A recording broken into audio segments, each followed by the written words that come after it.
I love to race bicycles. I love the hard work, the demanding exercise, and the challenge of trying to get my best time.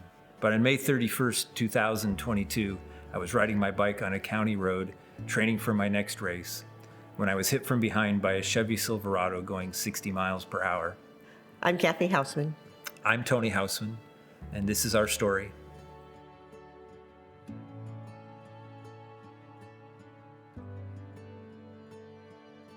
Even this early in our story, God was already at work giving us many blessings. I survived. Sometimes these events turned into hit and runs, but the driver who hit me actually stopped and called 911. Unfortunately, the accident occurred while Kathy was attending a conference in Portland, Oregon. So on May 31st, I woke up to a call from Mary Greeley telling me that Tony had been hit by a truck and that they were transporting him to Des Moines because of the severity of his injuries.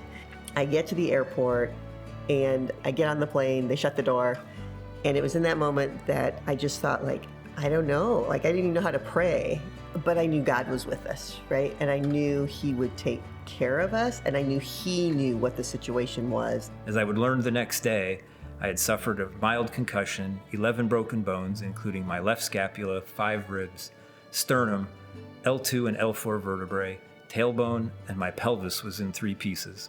The pain, the difficulty to sleep really just made life miserable. It was only after a few days of that I finally quieted my heart enough to hear God talking to me. God reminded me of a Jeff Moore song called Through It that talks about not being able to go under, over, or around a problem, but needing to go through it. And that gave me lots of encouragement throughout the rest of my healing process. It helped me stop obsessing about the problems I was having and start thinking about what I could give to those around me, the nurses, the doctors, the physicians who were helping me heal. So I took the time to learn all of their names, thanking them for what they were doing, and making sure that they knew they were a blessing in my life and that I was grateful. Tony was confined to a wheelchair for 11 weeks, and initially coming home was very overwhelming. And it was also super humbling. I mean, there were so many kindnesses and gifts from our immediate and our church family, building us a ramp, loaning us a car, mowing our lawn, providing us meals, bringing us gift cards. The list could just go on and on about how we received support. And it was just clearly a sign of God's people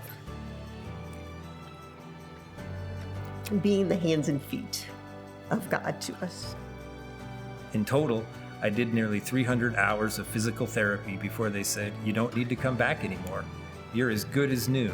On April 13th, 2023, I participated in my first bike race since the accident, and at the same performance level as before. No one chooses to walk through suffering, but the suffering and the road that we've walked, it's really changed, I think, my relationship with God. Throughout our lives, Kathy and I can point to numerous times where God stepped in and done something at just the right time. But this one was really off the charts. His provision of preparation, strength, support, healing throughout this process was just amazing. I mean, it's really taught me specifically that no matter what you're going through in life, God is always ahead of you, beside you, and behind you throughout everything that happens.